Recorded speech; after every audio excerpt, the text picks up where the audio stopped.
So today we'll go through the forms of business organizations. Although ये आपने already I think पढ़ी भी होंगी, हम बस quickly इनको go through करेंगे. You know basic तीन types होती हैं, एक sole proprietorship, okay, then comes in the partnership. Partnership में further दो types आ जाती हैं, ये general partnership है, ये limited partnership है.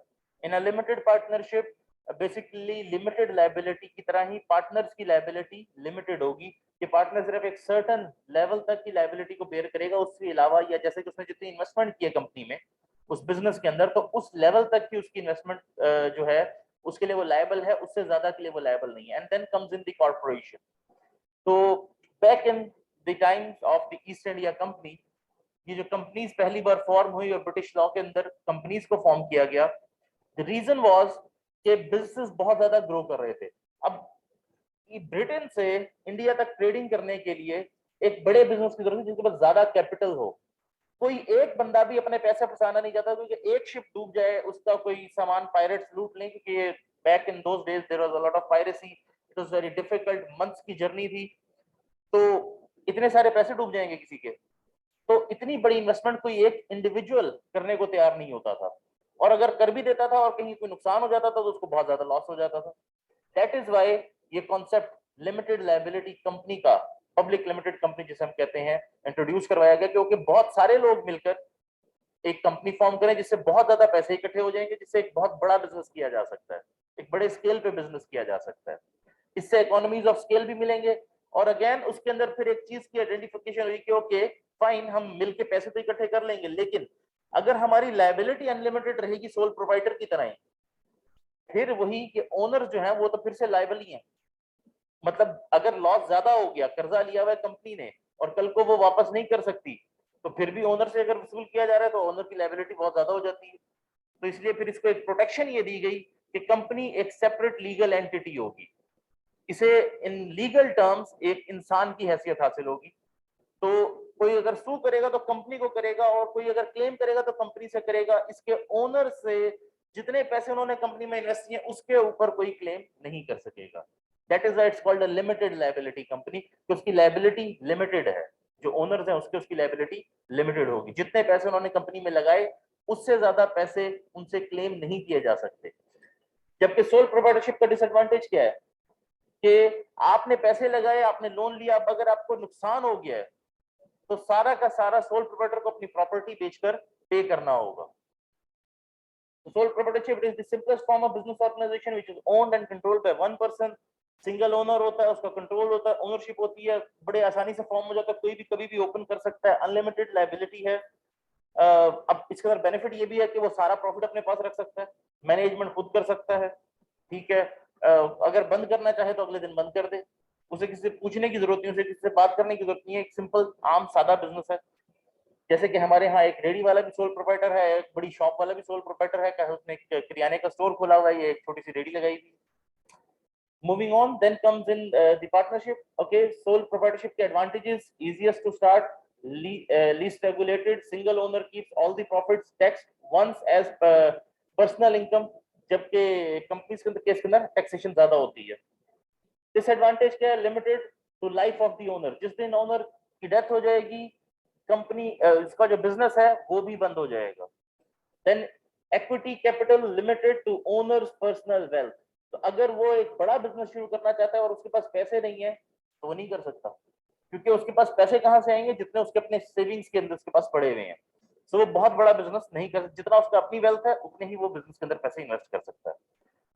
अनलिमिटेड लायबिलिटी, कि अगर वो उधार ले ले या किसी भी तरह बिजनेस में ऐसा कोई लॉस हो जाए जिसके अंदर कोई लायबिलिटी आ जाए, तो वो सारी की सारी अनलिमिटेड, जितना भी नुकसान होगा उसको पे करना पड़ेगा. And difficult to sell ownership interest, क्योंकि अब एक बिजनेस है तो उसका ओनरशिप इंटरेस्ट किसी को सेल करना इज अ बिट डिफिकल्ट.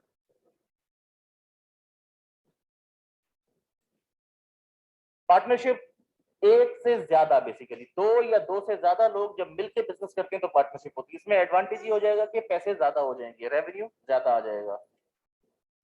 दो टाइप के general, all partners share in gains and losses and all have unlimited liability for all partnership debt. Limited partnership, one or more general partners will run the business and have unlimited liability, but there will be one or more limited partners who do not actively participate in the business and their liability is limited to their contribution in the partnership. Advantage, two or more owners, okay, more capital available, क्योंकि single owner से बेहतर है ना कि ज्यादा लोग मिलकर पैसे लगा लें. लेकिन अब अगेन कंपनी के मुकाबले आसानी से आप बना सकते हैं, आपको चार्टर ऑफ जो है उसका एसोसिएशन और पूरी डॉक्यूमेंटेशन कंप्लीट नहीं करनी, प्रोस्पेक्टस इशू नहीं करना. Income tax once as personal income, ये भी तकरीबन सोल प्रोप्राइटर की तरह ही वंस ही इनकम को टैक्स किया जाता है. इसके अंदर कंपनी की तरह सेपरेटली बार बार इनकम टैक्स नहीं हो रही होती, और अनलिमिटेड लायबिलिटी होती है इसके अंदर भी.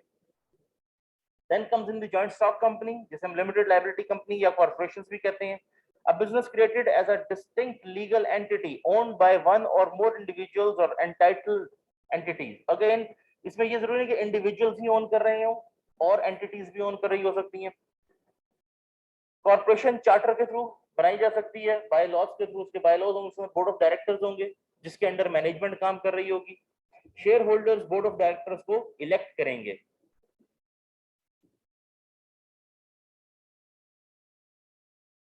Advantage, limited liability, unlimited life, क्योंकि कंपनीज की लाइफ अनलिमिटेड हो सकती है. सोल प्रोप्राइटर या पार्टनर्स के अंदर जब से पार्टनर की सोल प्रोप्राइटर की डेथ होगी तो वो बंद हो जाएंगे, लेकिन कंपनी की लाइफ अनलिमिटेड हो सकती है. ऐसे बैंक भी हैं आज जो 300 साल से चल रहे हैं. ऐसी कंपनीज हैं जिनको 300 साल से ज्यादा हो चुकी हैं आज तक चलते हुए. Then separation of ownership and management, कि ओनर टोटली सेपरेट है, वो पैसे लगा के मैनेजमेंट जो है वो उसको मैनेज कर रही होती है. तो दोनों में डिफरेंस आ जाता है. Transfer of ownership is easy, अगर आप बेचना चाहते हैं तो अपने शेयर जाए मार्केट में बेचें और अपने पैसे ले लें. Easier to raise capital, case के अंदर कैपिटल रेज करना इजी, आप जिस मार्केट में शेयर फ्लोट करेंगे और उसकी बेसिस के ऊपर पैसे इकट्ठे कर लेंगे. डिसएडवांटेज क्या है separation of ownership and management के, ओनर क्योंकि मैनेजर नहीं है तो मैनेजर्स और ओनर्स के दरमियान में एक कॉन्फ्लिक्ट क्रिएट हो जाता है, क्योंकि अब ओनर की तरह मैनेजर काम नहीं करेगा. जैसे आप एक आम मुलाजिम रखते हैं, वो उस तरह से आपकी चीज का ख्याल नहीं करेगा जिस तरह से आप खुद करेंगे.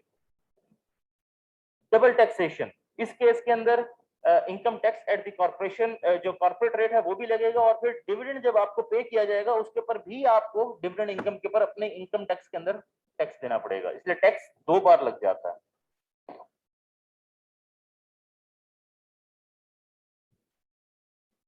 अब इसका पर्पस क्या है एक कॉर्पोरेशन को बनाने का? एक कॉर्पोरेशन से क्या फायदा होता है? ओके, सो नंबर 1 जो इसका कॉमन आंसर है, पहला reason wealth maximization for the share holder, जो हमारा मेन ऑब्जेक्टिव है कि शेयर होल्डर की वेल्थ को हमने मैक्सिमाइज करना है.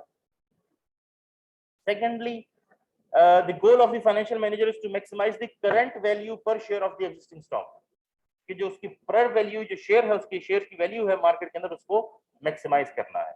लेकिन today we usually follow the first one के मैक्सिमाइज शेयर होल्डर वेल्थ. नहीं, अभी की बात. Set of contracts, perspectives, again the firm can be viewed as a vivid or a set of contracts.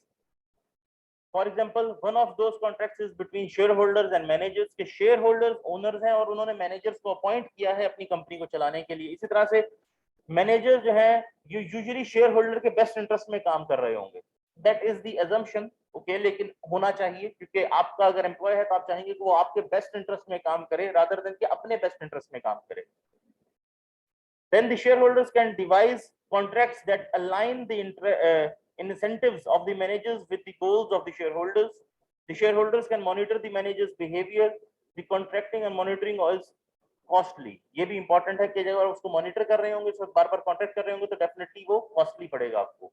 लेकिन again that is important because managers उस तरह से आपके business को नहीं चलाएंगे, उनका objective वो नहीं होगा जो एक shareholder का होगा. इसीलिए इस तरह की उनको आप ऑफर्स भी देते हैं कि जिसकी बेसिस के ऊपर उन्हें ओनरशिप का थोड़ा सा राइट दिया जाए, कुछ शेयर्स ऑफर कर दिए जाए, जिसकी वजह से वो इंटरेस्टेड हो कि कंपनी को ओनर की तरह चलाने की कोशिश करें. इस प्रॉब्लम को हम एजेंसी प्रॉब्लम कहते हैं. यस, अभी मार्क्स के बाद में करेंगे. ओके, एजेंसी प्रॉब्लम है क्या चीज? Agency problem is just like आप अपने घर पे एक मुलाजिम रखते हैं, ठीक है, उस मुलाजिम को आपने बहुत सारे काम बताया कि तुमने ये करना है और आपने उसको चाबियां भी दे दी घर, ठीक है, कि भाई ये जगह साफ करनी होगी, ये सारी सफाई वगैरह करनी है, तुम्हारी सारी ड्यूटीज हैं। तो एक दिन आप आते हैं तो आपकी तिजोरी खाली, उसने सारी साफ कर दी।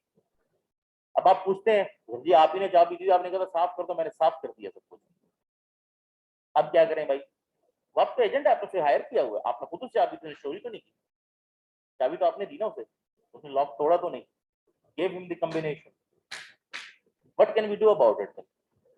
आप उसे कोर्ट ले जाए, वो कहेगा जी इसने खुद चाबी दी थी, मैंने कौन सा ताला तोड़ा, इसने खुद कहा था सफाई कर दो, मैंने साफ कर दिया सब। अब क्या करेंगे? How will you prosecute him?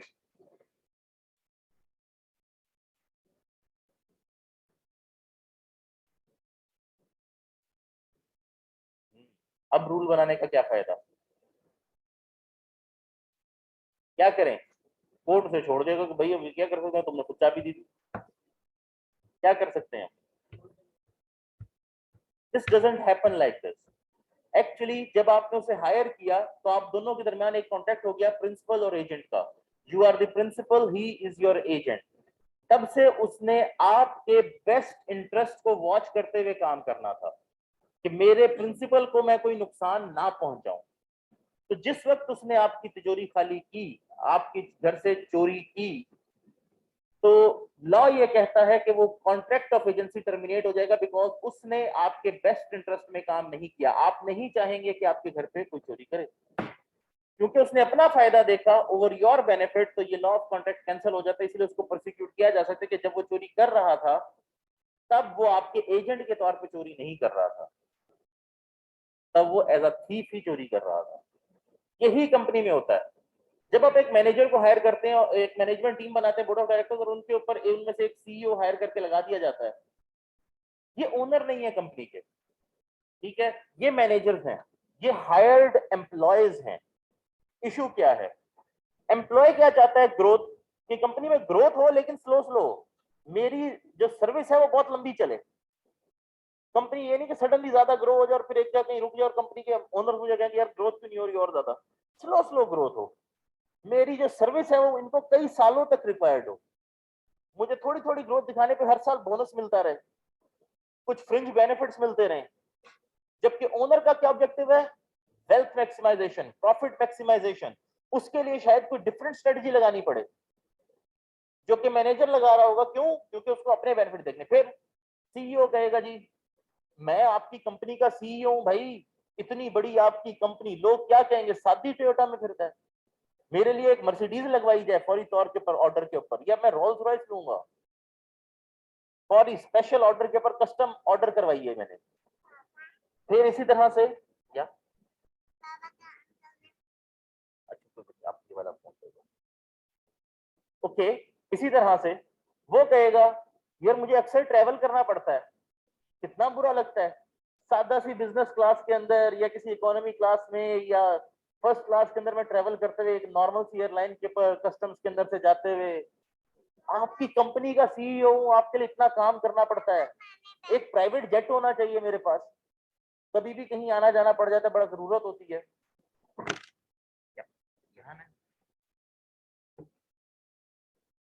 Similarly वो कहता जी कि मुझे कभी कभी आपकी कंपनी के काम से दुबई जाना पड़ता है, किसी और कंट्री जाना पड़ता है, अब वहां जाकर मैं होटल में रुकूं, या तो मुझे एक आधा पेंट हाउस ले दें वहां पर, या एक बंगलो ही ले दें, फिर जी मुझे ये एक्स वाई जी क्लब की मेंबरशिप ही चाहिए, इसकी पेमेंट भी करें, और अप्रूव किसने करना है? उसने खुद, वो खुद तो बैठा है मैनेजमेंट में, सीईओ ने अप्रूव करना है ना अपने आप को क्या क्या बेनिफिट्स देने हैं, इधर से बेनिफिट लिखे, इधर से अप्रूव, उधर से बोनस लिख दिया, इधर से अप्रूव।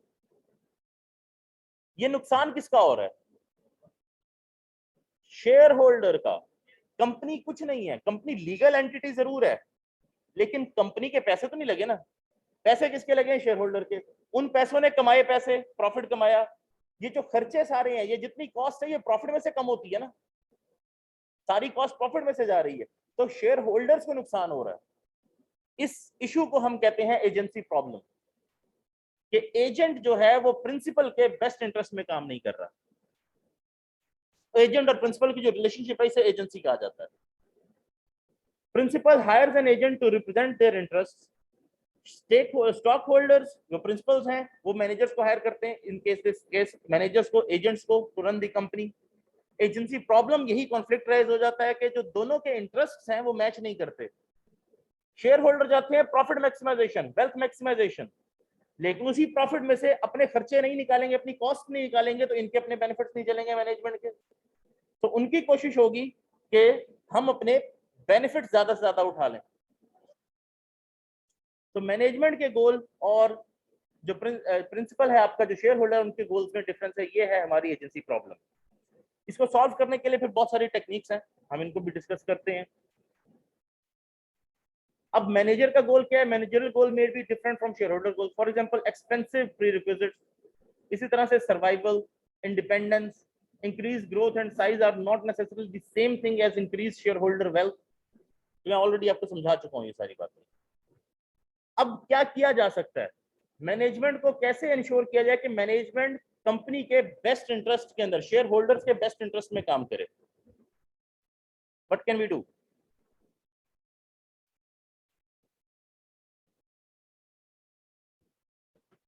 एनीबॉडी?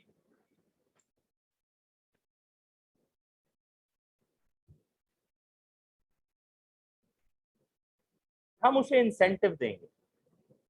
ये प्रॉब्लम्स आई हैं, इट इज नॉट लाइक कि ये हमने एक थ्योरेटिकल या हाइपोथेटिकल क्वेश्चन रेज किया है, ये एक्चुअली हो चुका है बिजनेसेस के अंदर। तब जाके कंपनीज ने लर्न किया कि नहीं, हमें मैनेजमेंट को इन्वॉल्व करना पड़ेगा। तो आप उनके साथ जो कॉन्ट्रैक्ट करते हैं, जब उनकी हायरिंग करते हैं, तब एक तो क्योंकि आपने वोट करके बोर्ड ऑफ डायरेक्टर इलेक्ट करने होते, तो एक उस लेवल के ऊपर आप देखते हैं कि किसको हायर किया जाए, किसको हायर ना किया जाए। सिमिलरली आप उनके साथ जो कॉन्ट्रैक्ट करते हैं, तो incentive based competitive package offer किया जाता है कि अगर आप इतना कमा कर देंगे तो इससे ऊपर का सारा आपका, ये आपको बोनस के तौर पे दे दिया जाएगा। फॉर एग्जांपल आपने टारगेट सेट कर दिया कि अगर आप 10 बिलियन का प्रॉफिट देंगे हमें, तो इसके ऊपर जितना भी आएगा वो सारा हम आपको बोनस के तौर पे दे देंगे। That is an option. अब क्या होगा? अब वो ये नहीं कोशिश करेगा कि जी 1 बिलियन पे रुक जाए प्रॉफिट, अब वो कोशिश करेगा 10 से जितना ऊपर जा सकता है चला जाए, क्योंकि 10 आपका तो कंफर्म हो गया और उसके ऊपर वाला फिर उसको मिलना है। सिमिलरली आप उन्हें शेयर्स ऑफर कर देते हैं कि भाई अगर जब ये जो हमारी पर्टिकुलर कंपनी है ये इतना प्रॉफिट कमाएगी या ये इस तरह से अच्छी परफॉर्मेंस करेगी, तो हम आपको बोनस में कैश की जगह कंपनी के शेयर्स देंगे। क्योंकि अगर वेल्थ इंक्रीज होगी, अब जब ये शेयर्स लेंगे तो ये ओनर बन जाएंगे। अब ये चाहेंगे कि जी कंपनी की वेल्थ मैक्सिमम, क्योंकि अब हमारी ओनरशिप भी आ गई ना। तो इस तरह के पैकेजेस, इस तरह के हम ऑफर उनको कर रहे होते हैं।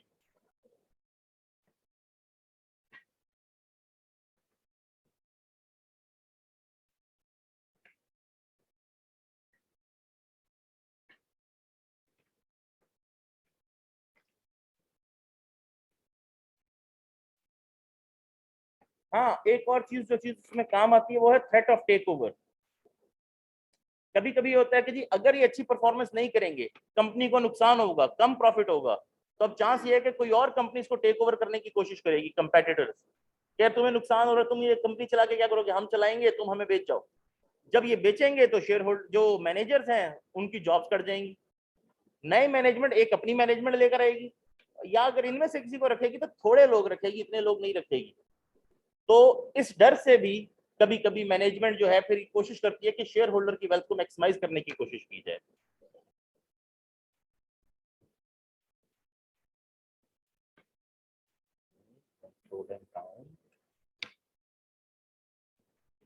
ठीक है। फाइनेंशियल मार्केट्स क्या होती हैं? बेसिकली प्राइमरी 4 टाइप्स की हैं, लेकिन 2 एक न्यू भी अभी ऐड हो चुकी हैं, तो मैं वो भी आपको बता देता हूँ, बाद में बताते हैं। फाइनेंशियल मार्केट्स में प्राइमरी मार्केट है। प्राइमरी मार्केट वो मार्केट है जहां कंपनी पहली बार अपना शेयर इशू करती है। Anyone knows? कोई एग्जांपल इसकी दे सकता हो? No idea? हाँ, थॉट सो। सेकेंडरी मार्केट के बारे में पता है? अच्छा, तो टर्शरी मार्केट भी होती है, मनी मार्केट, कैपिटल मार्केट। अच्छा चलें, सिंपल सवाल, मार्केट होती क्या है? ठीक है, ये जो स्टॉक मार्केट है, क्या ये भी कोई मार्केट है? यहां क्या बिकता है? ठीक है, आपने जो कंपनी के शेयर इशू करने हैं, तो पहली बार जब एक कंपनी अपने शेयर इशू करती है, वो एक अंडरराइटर को हायर करती है। अंडरराइटर आमतौर पे इन्वेस्टमेंट बैंक्स होते हैं। पाकिस्तान में एचबीएल भी करता है, अल्फला बैंक भी करता है, कई बैंक्स करते हैं। यूनाइटेड स्टेट्स के अंदर what do we call it, Goldman Sachs करता है, बहुत सारे और बैंक्स हैं वहां पर भी जो करते हैं, ये सर्विस प्रोवाइड करते हैं। इस सर्विस में बैंक बेसिकली ये गारंटी दे रहा होता है कि हम आपके सारे शेयर बिकवा देंगे, या अगर कुछ नहीं बिके तो हम खरीद लेंगे, डिपेंडिंग ऑन कि आपने क्या पैकेज उनके साथ अपना तय किया है। डेफिनेटली जब वो खुद खरीद रहे होंगे तो वो ज्यादा चार्ज कर रहे होंगे आपसे, तो डिपेंडिंग ऑन द कंपनी वो आपसे चार्ज लेंगे। अगेन उनकी, क्योंकि पूरी कंट्री में ब्रांचेस हैं, वो लोग कहेंगे हमारी ब्रांच में अपना फॉर्म फिल करें, आपका शेयर निकला तो हम आपको दे देंगे, उन्हीं की ब्रांच में वो पैसे जमा करवा देंगे। अब कंपनी खुद तो नहीं एक एक बंदे के पास जा सकती कि भाई वो तुम्हें पैसे दो, हमें हमारे फॉर्म के साथ लगाकर हम इसके अगेंस्ट तुम्हें शेयर इशू करेंगे। तो कंपनी बैंक को देती है, क्योंकि बैंक की ब्रांचेस होती हैं, बैंक उन ब्रांचेस के थ्रू कलेक्ट कर सकता है। तो इसी तरह से आप बैंक पे जाके फॉर्म फिल कर देते हैं और उसके साथ अपने पैसे डिपॉजिट करवा देते हैं। अगर ज्यादा लोगों ने फॉर्म फिल किया और जितने शेयर ऑफर हो रहे हैं तो कुरानदाजी होगी, जिनको निकल जाएगा उनको पैसे रख लिए जाएंगे और शेयर इशू कर दिया जाएगा, जिनका नहीं निकलेगा उनके पैसे वापस कर दिए जाएंगे। अगर थोड़े लोगों ने अप्लाई किया तो बैंक उन सारों को शेयर इशू कर देगा और बाकी सारे शेयर खुद परचेज कर लेगा, या कंपनी को बता देगा कि जी आपके ये शेयर नहीं बिके। इसे हम कहते हैं अंडर राइटिंग की service. Bank as an underwriter act करता है। ये है प्राइमरी मार्केट, जहां पहली बार शेयर इशू किया जाता है। ये था फर्स्ट टाइम इशू, जब जिसे हम कहते हैं इनिशियल पब्लिक ऑफरिंग, जब पहली बार एक कंपनी अपने शेयर इशू करती है, इनिशियल पब्लिक ऑफरिंग। इसके बाद शेयर इशू हो गए, अब मैंने शेयर खरीद लिए हैं, मैं बेचना चाहता हूं, क्या करूं? एनीबडी? शेयर बेचना चाह रहा हूं भाई, कोई आइडिया दो। यस, इसके बाद अगर मुझे अपने शेयर्स बेचने हैं तो I have to go to the stock exchange. Secondary market में प्राइमरी फर्स्ट इशू के बाद शेयर बेचने और खरीदने के लिए मुझे स्टॉक एक्सचेंज जाना पड़ेगा। प्राइमरी मार्केट, जिसे मैं कह रहा हूं अंडरराइटर होता है सिर्फ, जहां पर बैंक के थ्रू या किसी कंपनी के थ्रू, फाइनेंशियल कंपनी के थ्रू अंडरराइटिंग सर्विस लेकर कंपनी अपने पहली बार शेयर इशू करती है, वो आईपीओ है, वहां पहली बार इशू हो गए। इसके बाद जब भी वो शेयर खरीदने या बेचने की बात आएगी तो मुझे स्टॉक एक्सचेंज जाना पड़ेगा। ये सेकेंडरी मार्केट है। पहली बार शेयर इशू होने के बाद जब भी वो बिकेंगे और खरीदे जाएंगे, वो स्टॉक एक्सचेंज के ऊपर ही ट्रेड होंगे। ठीक है, जैसे कि मुझे अगर गाड़ी खरीदनी है तो पहली बार जब मैं ऑर्डर दूंगा तो मैं कंपनी को ऑर्डर दूंगा, वो मुझे गाड़ी मैन्युफैक्चर करके देंगे।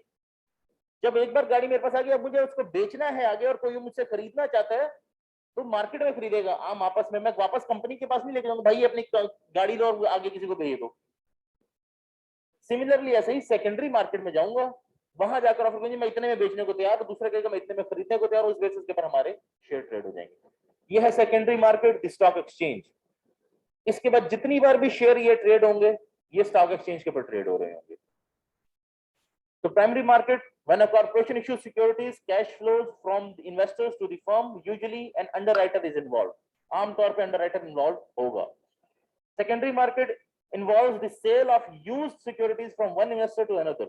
Securities may be exchanged, traded or trade over the counter in a dealer market. अब ये OTC एक अलग चीज है, over the counter market होती है। That would be too much for you right now. Okay. Okay, dealers और auctions के अंदर फर्क होता है। फिर डीलर्स मार्केट डिफरेंट है, ऑक्शंस मार्केट डिफरेंट है। Trading in a given auction exchange takes place at a single site on the floor of the exchange. यहाँ पर ऑक्शन हो रही होती है, सिंगल प्लेस होता है, वहां पर सारी ऑक्शन हो रही होती है। यूजुअली शोर मचा हुआ होता है, इसलिए कुछ भी सुनना बहुत मुश्किल होता है, इसलिए हैंड सिग्नल्स और लिप रीडिंग की जाती है वहां पर, क्योंकि वहां शोर इतना होता है कि कोई कुछ सुन नहीं सकता। सब कह रहे हैं इतना दे दो, इतने में बेच दो, इतने बेच दो, इतने खरीद लो, no one can hear anything. Transaction price, जो प्राइसेस ऑफ द शेयर्स है, वो communicated along almost immediately to the public. जैसे कि हमारी एक्सचेंज के अंदर होता है कि जैसे ही शेयर की नई प्राइस आती है, अपडेट हो जाती है और आपके सामने वो पट्टी चल रही होती है कि ये सब प्राइसेस चल रही है शेयर्स की, मार्केट इतनी अप हुई है, इतनी डाउन हुई है। मूविंग फॉरवर्ड, अच्छा इसके अलावा प्राइमरी मार्केट क्या है और सॉरी मनी मार्केट क्या है, कैपिटल मार्केट क्या है, इसके बारे में बता देता हूँ। इस वक्त आपके कोर्स में ऐसे मैंने आई थिंक इंक्लूड किए हैं। ये मनी मार्केट वो मार्केट है जहां शॉर्ट टर्म की मेच्योरिटी की सिक्योरिटीज ट्रेड होती हैं। Short term maturity, short term अगर फाइनेंस में हम डिफाइन कर लें पहले ही आज ही, क्योंकि ये हम कई बार यूज करेंगे, anything that has a life of less than 1 year, that would be short term. Anything that has a life of more than 1 year, up to 10 year, even up to 30 years, sometimes infinity, क्योंकि company की life हम नहीं बता सकते कि कितनी है। We don't know कि कंपनी कितने साल तक चलेगी, कब जाके बैंकक्रप्ट हो जाएगी। तो उस केस के अंदर हम नहीं बता सकते, तो वो इन्फिनिटी तक चली जाती है। So in that case it could be infinity as well. So more than 1 year long term, less than 1 year short term। Money market में वो इंस्ट्रूमेंट्स ट्रेड होते हैं जो कि शॉर्ट टर्म मैच्योरिटी के होते हैं। आमतौर पे डेट, जिसे हम इन सिक्योरिटी फॉर्म्स कहते हैं बॉन्ड्स, ठीक है।